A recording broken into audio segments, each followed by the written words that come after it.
So, Alhamdulillah, salatu wassalamu ala rasulillah wa ba'd.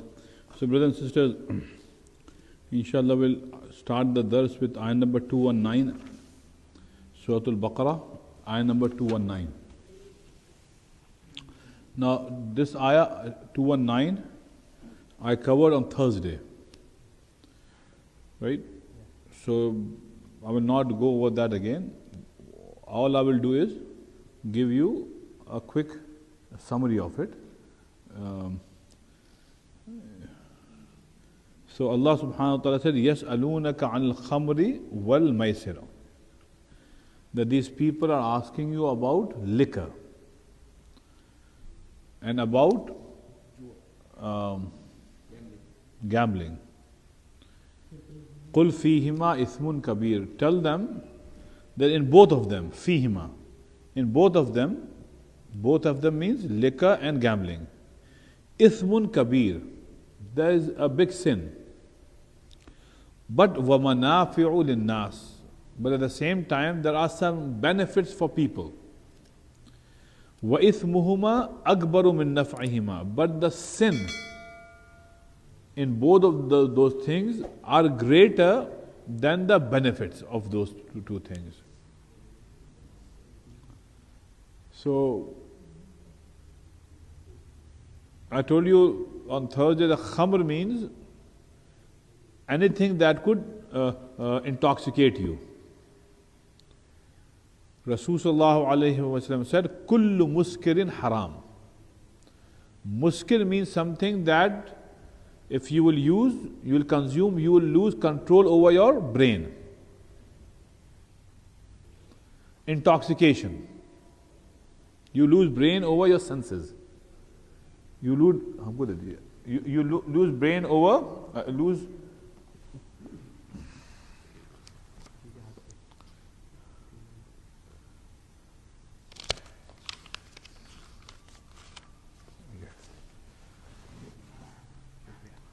So that is khamr.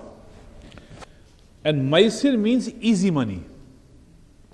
The word maisir is derived from the word yusr. Ya, sin, ra. Easy money, meaning you did not work hard. It's somebody else's money that you won. Meaning everybody bought lotto tickets, for example. So 1 million people bought lotto tickets all over US, but one person won. So the person who won paid the same amount of money to buy that one ticket, $10 for example. So he got jackpot. So everybody money went to that one person's pocket. This is easy money. So remember, what comes easy goes easy. So this is why no person who had ever won a lotto jackpot had ever prospered. Everybody who had won lotto, after some time he had lost. Just like in khamr, liquor, there is no barakah. Similarly, there is no barakah in gambling. You see? So,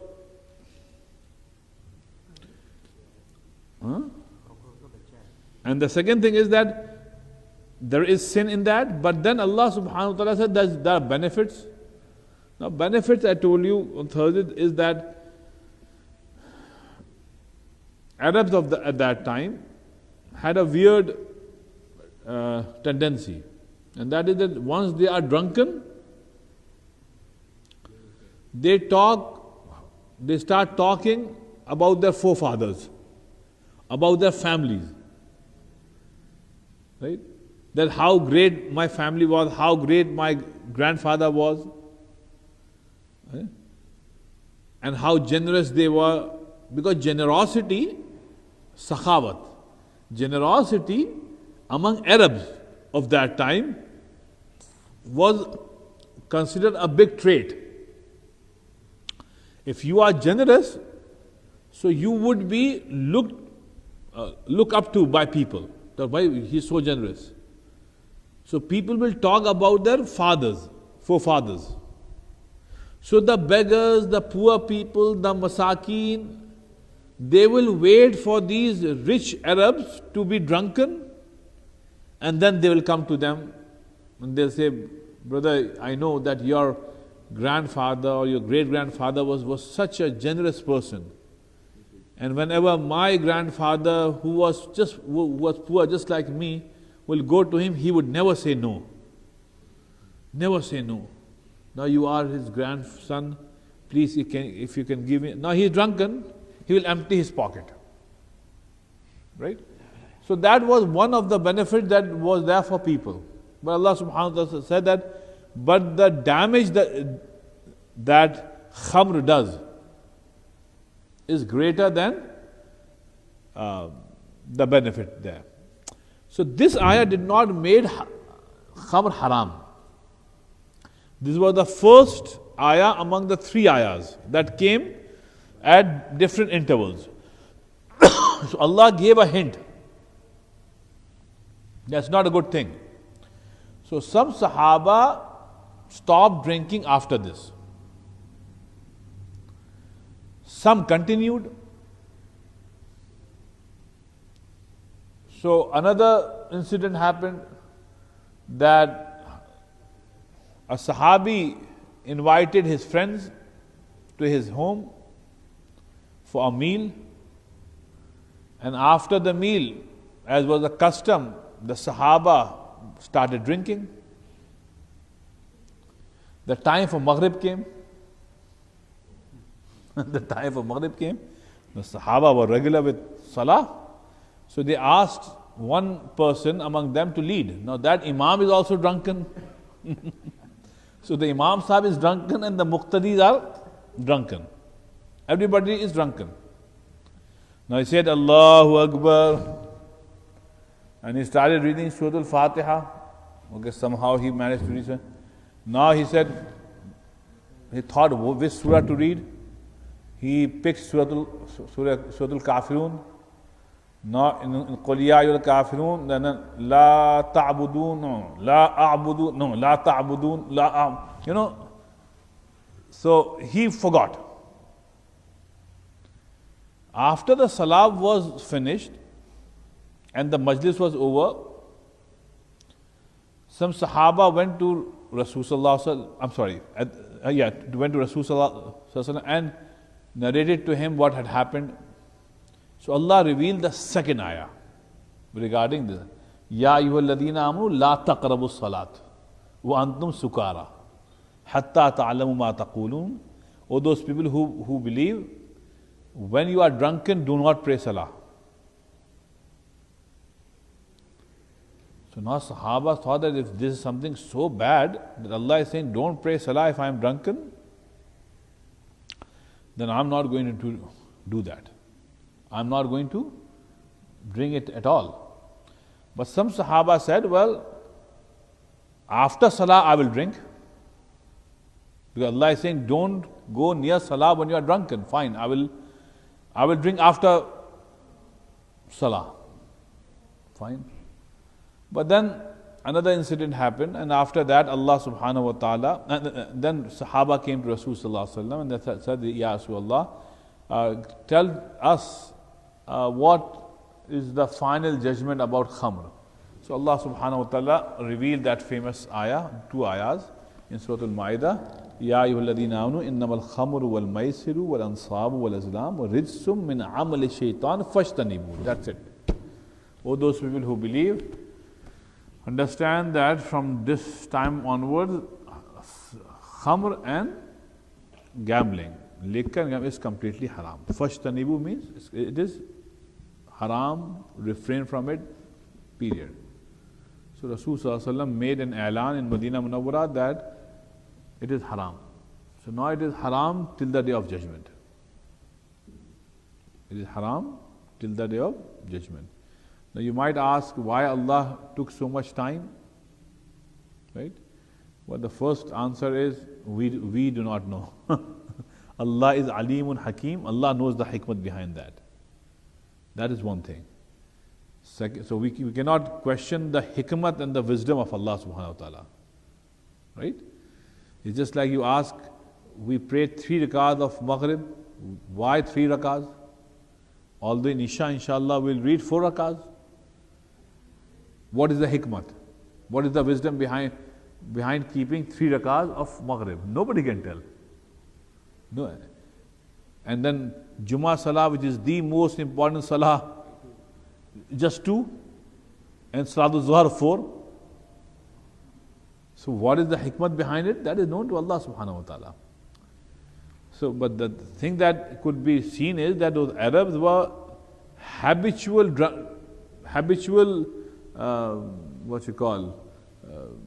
people when it comes to drinking for generations.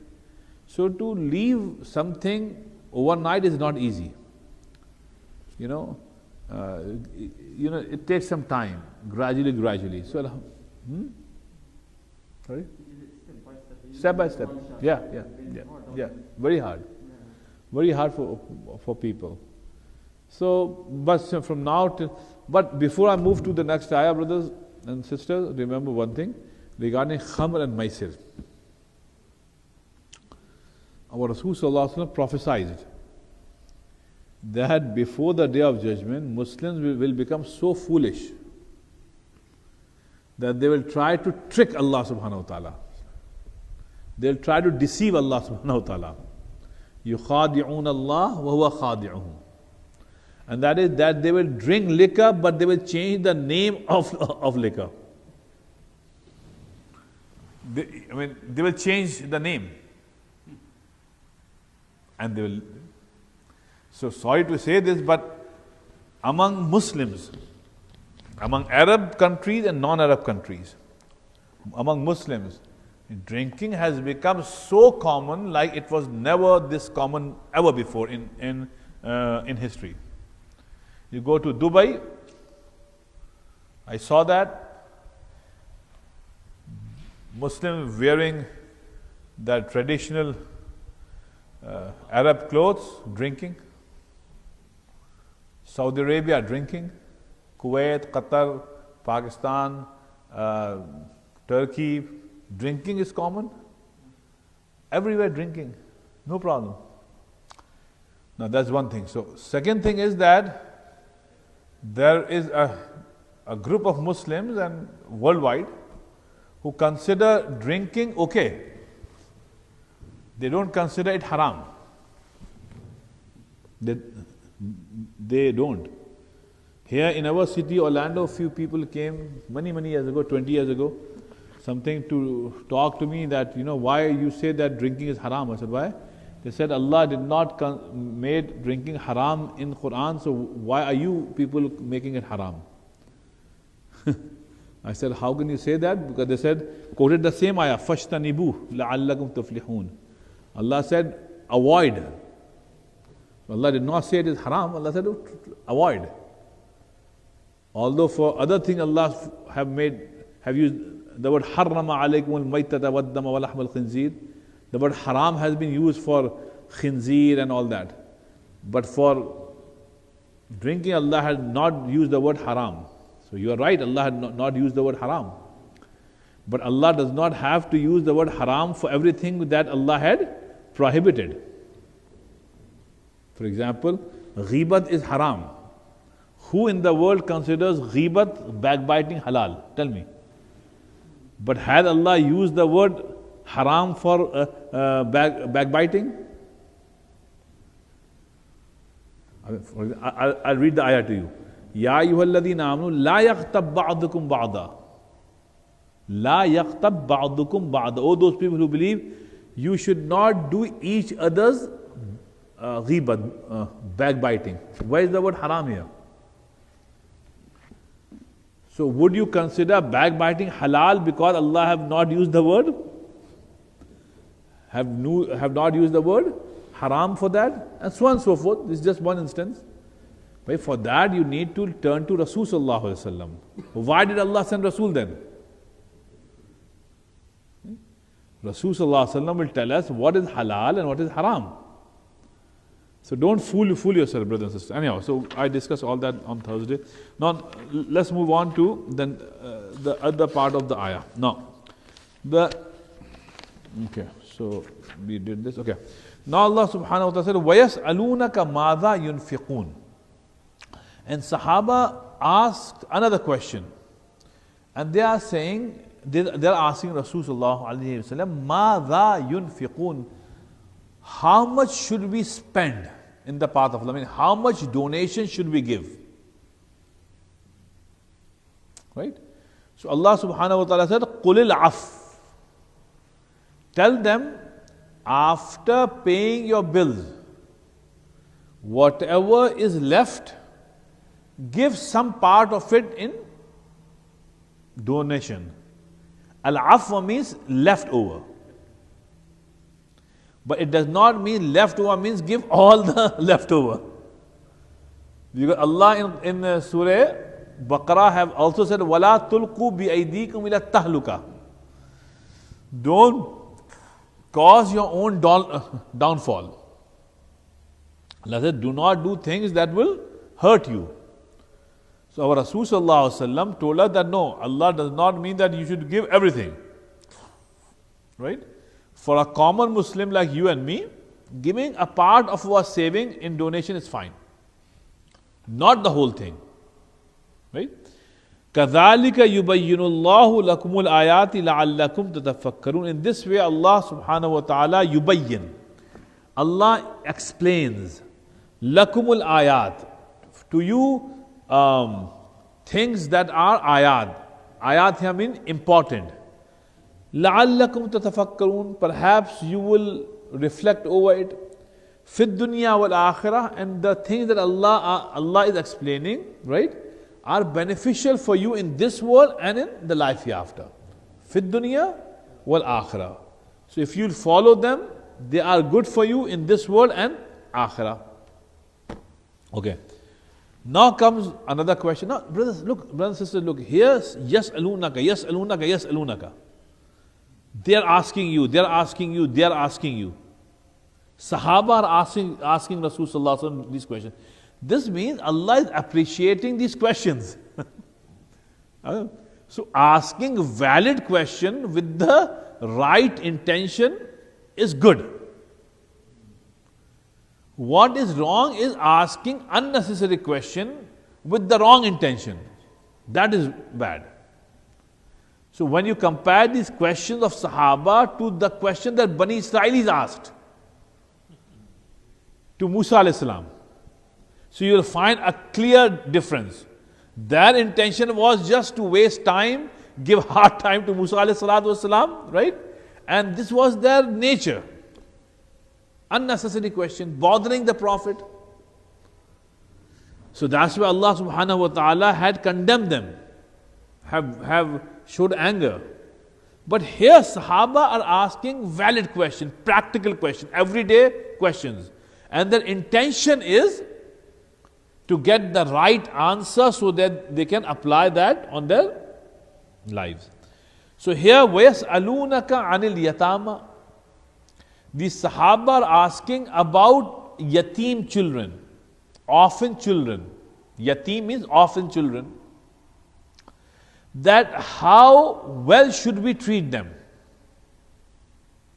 Shafi bhai, why was this question? What do you think is the background of this question? Think. Sahaba, why they asked the question about yatim children? Think. Ji? Rasulullah was yatim as well. But the reason, brothers, is that our Rasul was rahmatul lil alameen, mercy to the world, right? Rasul was a mercy to yatim children as well. Because there was no respect, no rights of yatim children.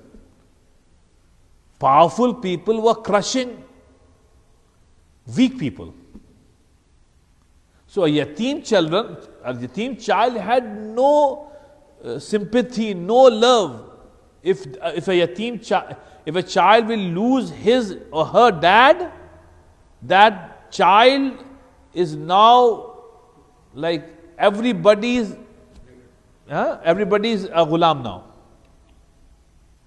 That's why Allah said, "Wala أَرَأَيْتَ الَّذِي يُكَذِّبُ بِالدِّينِ فَذَلِكَ الَّذِي يَدُعُّ الْيَتِيمِ فَذَلِكَ الَّذِي يَدُعُّ الْيَتِيمِ." Allah is saying, those people who hurt the feelings and who play the rights of the yatim children, they are the one who actually do not believe in life after death. أَرَأَيْتَ الَّذِي يُكَذِّبُ بِالدِّينِ فَذَلِكَ الَّذِي يَدُعُّ الْيَتِيمِ. So when you read the history of Arab before Rasulullah came, yatim children had no right whatsoever. Right?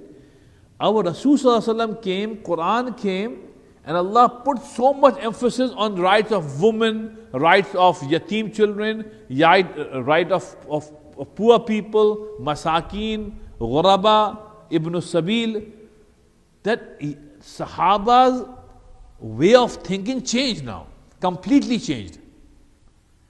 So now Rasulullah was telling Sahaba that Ana wa kafilul yatim hakada fil jannah, kama qala. I and a person who will take one yatim child under him. So that person and myself will be together in Jannah like my two fingers are together. So now Sahaba started running after yatim children, trying to take them under their wings, right? Become their guardians. So now what happened was that this ayah was revealed because some Sahaba who had yatim children at their homes. Now they were like their stepdad, right? What happened was that these yatim children, father left some money behind, right? And Allah in Quran in Surah Nisa said, "Wala tu'tu sufa amwalakum." Do not give this money to the children right now till they had grown up. Till they have grown up, they have become mature. Otherwise, with this money, these yatim children are going to waste their kids. But you can use that money on them. You are the guardian. You can buy clothes for them. You can feed them with their dad's money. But remember, be very watchful of them. Do not take undue advantage of this money. So what happened was, Sahaba became so scared. What they did was, they said, okay, so they would tell their wife, this is my money, right? So use this money, right, to buy groceries for us. And this is the money of this yatim child. So he's living with me, right? I'm doing whatever I can, but whenever needed, you can take some money from his dad's leftover money and buy food for this child, right? But remember, nobody else should eat from this, because Allah subhanahu wa ta'ala will get angry if we will eat the food that belongs to this yatim child. Many a times it happened that in a maida, in a dastakhan, everybody is eating, the whole family is eating, but that yatim child, he is eating from his dad's money, right? Children are children. One day they will eat a lot, the other days, I don't feel like eating. Or their child ate a little bit only, and they'll say, Mom, now the leftover food, there was no fridge there, there was no freezer there. So Sahaba will still not touch that food. Now tomorrow, the next day, the food will turn bad. So they will throw it. So they will throw it, but they will not eat it. Thinking that if I will eat, Allah might get mad at me that I took this yatim child's money and I ate the yatim child's money. So I don't want to eat. So many Sahaba started doing it. So Allah subhanahu wa ta'ala revealed this ayah. Allah said, don't do this.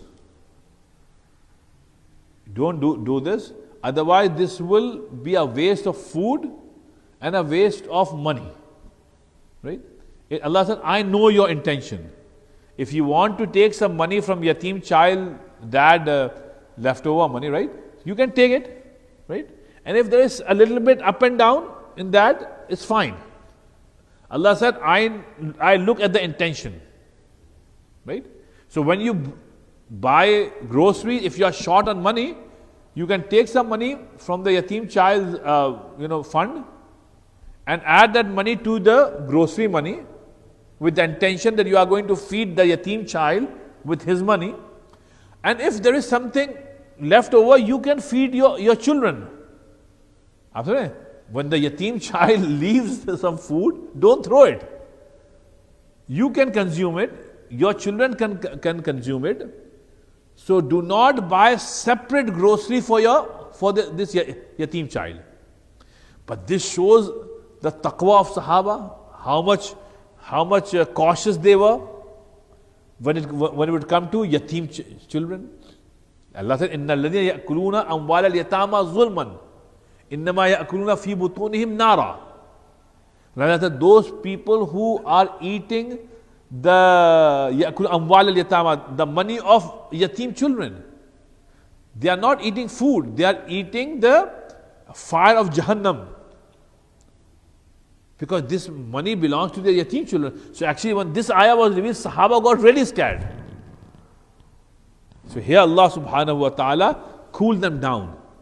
Allah subhanahu wa ta'ala said, if you are the guardian of yatim children, it is fine. It is fine, but make sure that you are not taking undue advantage of these yatim children. So look at this. وَيَسْأَلُونَ قُلْ إِصْلَاحُ لَهُمْ خَيْرٌ. Allah said, tell these guardians of yatim children that the intention is that do islah. I wanted to do islah. Allah wanted to rectify the problem. Lahum khair. Something that is good for yatim children. Islahun lahum khair. Allah said, I wanted to make sure that whatever you do is good for the yatim children. وَإِن تُخَالِطُوهُمْ فَإِخْوَانُكُمْ. Tukhalitu means that if you will take the money of the yatim children, monthly money, you say, well, I'm a poor man, I cannot feed, so let me take $10 a month from the yatim child, right? So this would be for this child, the whole month or for the whole week, grocery and food. So let's say, okay, take this $10, وَإِن تُخَالِطُوهُمْ, and add it to your monthly grocery bill. That's fine. فَإِخْوَانُكُمْ, because these yatim children are your brothers in deen. They are your brothers in deen, it's fine. And then وَاللَّهُ يَعْلَمُ الْمُفْسِدَ مِنَ الْمُصْلِحِ. And Allah subhanahu wa ta'ala knows who among you are doing fasad. Who among you is playing around. And who is the one who is muslih? Who is the one who wants to correct whatever he had done wrong? So meaning Allah looks at the intention, right? وَلَوْ شَاءَ اللَّهُ لَأَعْنَتَكُمْ. And if Allah subhanahu wa ta'ala would have wished, Allah would have made such rulings harsher. لَأَعْنَتَكُمْ, Allah would have made the rulings very hard. But Allah said, no. When you are the guardian of your yatim child, I will be easy on you. Don't worry about it. كَذَلِكَ إِنَّ اللَّهَ عَزِيزٌ Hakim. No doubt Allah is all powerful and Allah is all wise. Right? So this hadith actually is in praise of whom? Zafar bhai? Of Sahaba. The taqwa that they had towards yatim children. देखिए, people who will go to Jahannam, in Surah Al-Muddathir,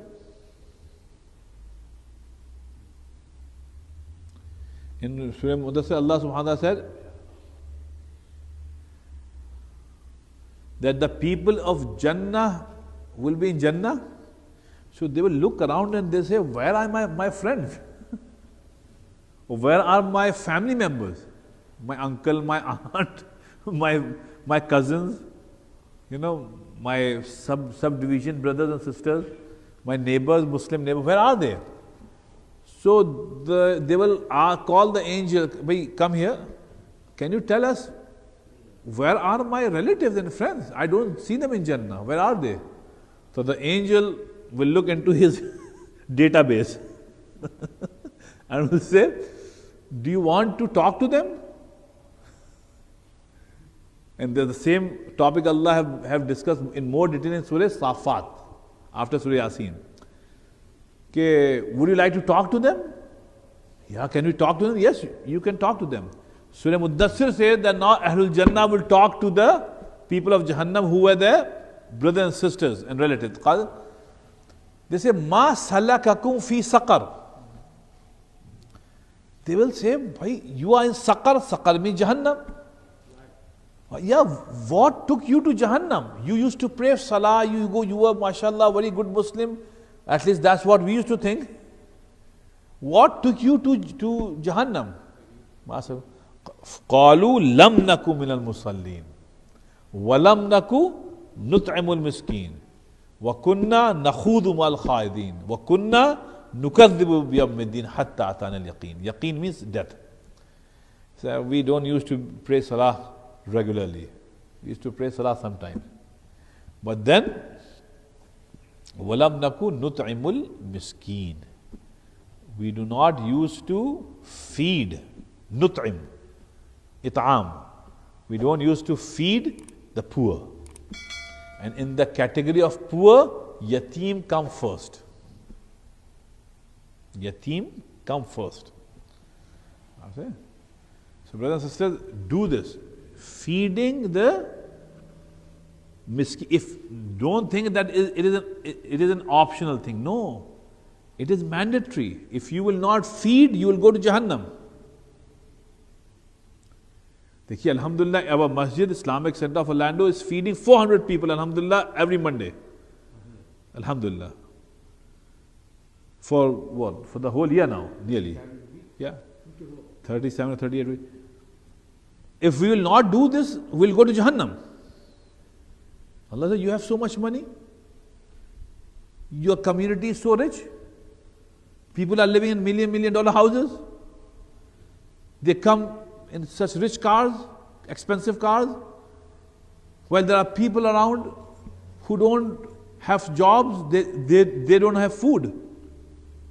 Whether they are Muslim or non-Muslims. Why you did not feed them? So don't think that you read Quran but you act against Quran. You are saying, mashallah, walam naku nut'imul miskin, mashallah. Are you feeding? Are you feeding? You are reading Quran but you are not feeding. So ma salakakum, this will take you to Jahannam. Now, Alhamdulillah, in our Monday feeding, we have, along with Muslim, mashallah, volunteers. Now we have so many volunteers coming from other faiths now. Aap to hote hain? They are not Muslims. But they are coming because they saw that on the Facebook. They said, "Bhai, one of my students, his teacher, FLVS teacher, saw it somewhere. So she told the student that, do you go to Islamic Center of Orlando? Yes. You guys are doing an awesome job. Ask your Imam if I can come with my children to volunteer. And they come. It is dawah. But bhai, our obligation is to feed. Right? So, and among the masakeen, the top and the most important category is that of yatim. So we cannot ignore that. Okay, so brothers, I'll read the next ayah, but the explanation would be next time. Because we have only few minutes left. And this ayah, brothers, is very, very important regarding marriage. Because from now onwards till the end of the, I think at least 20, 30 ayahs, Allah is talking about marriage to some extent, and then divorce, and then children and their rights, and so on and so forth. So now Allah is talking about the ahkam, laws now. Laws. So this ayah is talking about Muslims marrying a non-Muslim woman, or a Muslim woman marrying a non-Muslim man. What is allowed and what is prohibited. Right? So Allah says, وَلَا تَنْكِحُ الْمُشْرِكَاتِ حَتَّى يُؤْمِنْ. Allah is saying, O Muslim men, لَا تَنْكِحُ, do not marry, لَا تَنْكِحُ, do not marry, al-mushrikat, those women who are mushrikah, who do shirk. Hatta, until, yu'min, until they become Muslim. And if they don't become Muslim, you cannot marry them. Wala amatum mu'minatun khayrum min mushrikatin walau a'jabatkum. And a Muslim, a mu'min woman, a mu'mina, a believing woman is always better. Khayrum is always better min mushrika, from that woman who is a mushrika. So in other words, Allah is saying, a Muslim woman is always better for you than a mushrika woman. Walau a'jabatkum. Even if you are amazed by her beauty and looks, or you are amazed by maybe her wealth, right, or whatever it is.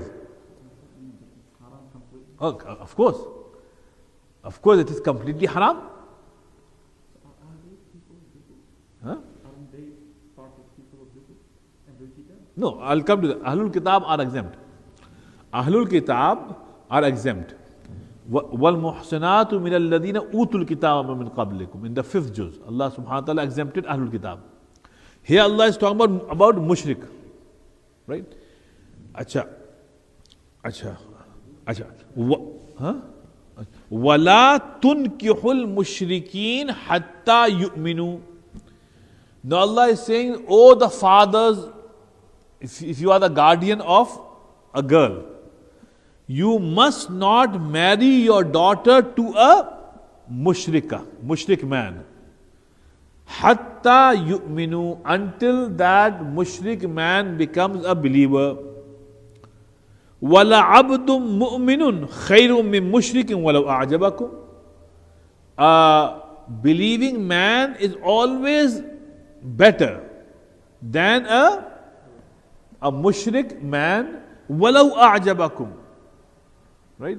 Even if you are amazed by that man's money and status and looks and family. Acha. Ulaika yad'una ila an-nar. Now, brothers and sisters, why? Allah is saying, why am I prohibiting it? The reason is, these people will call you towards Jahannam.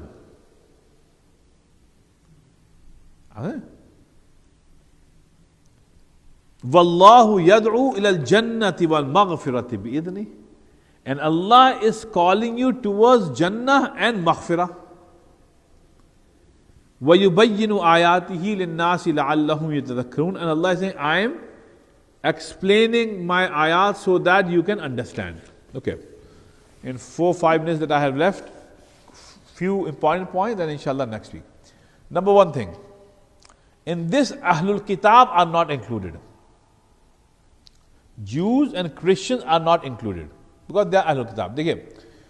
With mushriks, we don't have anything in common. They are idol worshippers like Hindus, Buddhists, and whatnot. We don't have anything in common with them. But Islam is based on three important things. And those three things we have in common with Jews and Christians. First thing that we have in common is believe in Allah. Second is believe in prophets. Third is believe in Akhirat. Okay? So these things are common between Muslim, Christian and Jews. So they are called Ahlul Kitab, people of books. Among Jews, Jews also believe in God, they believe in prophets, they believe in life after death. Christians believe in God, they believe in prophets, they believe in life after death. Muslims do the same. So Allah subhanahu wa ta'ala said, well, these are Ahlul Kitab. That's why you can eat their zabiha. Right? Yes, Christians had done ghulu regarding Isa alayhi salatu wasalam. Right? They have exaggerated the position of Isa alayhi salatu wasalam. Right? But overall, we have these things that are in common. Right? That's Allah subhanahu wa ta'ala said in Surah Al-Imran, قُلْ يَا أَهْلَ الْكِتَابِ تَعَالَوْا إِلَىٰ كَلِمَةٍ سَوَاءٍ بَيْنَنَا وَبَيْنَكُمْ أَلَّا نَعْبُدَ إِلَّا اللَّهِ وَلَا نُشْرِكَ بِهِ شَيْئًا. Allah said, talk to Ahlul Kitab, Christian, they are your brothers. Talk to them, instead of fighting with them, sit down with them and say, let's talk about those things which are common between us. Right? So when it comes to Ahlul Kitab, Allah subhanahu wa ta'ala gave permission to Muslim men that if they wish, they can marry the women of Ahlul Kitab, Christian or Jews. Right? That is one thing. Second thing that you should remember is that Rasulullah disliked it. It is not encouraged. It is not encouraged. Rasulullah sallallahu alayhi wa sallam said, فَظْفَرْ بِذَاتَ الدِّينِ. Always look deen. Look for deen. When you are proposing to a girl, look for deen. If that woman has religion, she is practicing Muslimah, taribat yadak. You will always be happy. Right? But under certain conditions, if you really want to marry a Christian girl or a Jewish girl, the permission is there, but it is not appreciated. It is not encouraged. Quran has not encouraged, Rasulullah had not encouraged. But as a matter of law, it is allowed. It is allowed. So Allah said, وَالْمُحْسَنَاتُ مِنَ الَّذِينَ أُوتُوا الْكِتَابَ مِنْ قَبْلِكُمْ. Which means that you can marry the women of Ahlul Kitab, right? And these are the people who have been given the book before you, right? So that is one thing that remember that here in US, there are so many people who come to the masjid and, oh, I want to marry this Christian girl or Jewish girl. Well, it's your choice. But remember, life is like a vehicle. It's like a car. The car will run well when the size of all four tires is the same. If you will put two different size tires, it will not run smoothly. So here you have Muslim man and a Christian woman. She is calling upon Jesus, the Son of God, and you are saying, قُلْ هُوَ اللَّهُ أَحَدَ اللَّهُ الصَّمَدُ لَمْ يَلِدْ وَلَمْ يُولَدْ وَلَمْ يَكُنْ لَهُ كُفُوًا أَحَدٌ. So there could not be peace there. And when a child would be born, or children would be born, there will be tussle. That lady will like her children to be Christians. You will like your children to be Muslims. So unnecessary tussle.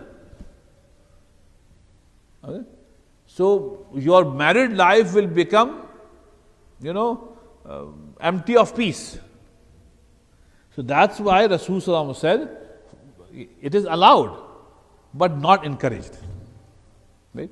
So inshallah we'll do the rest of it inshallah next week if Allah subhanahu wa ta'ala wills. May Allah subhanahu wa ta'ala help us understand. Subhanallah bihamdi, subhanakallahumma bihamdik, nashhadu an la ilaha illa anta nastaghfiruka wa natubu ilayk. Ya Allah subhanahu wa ta'ala accept our dars of Quran.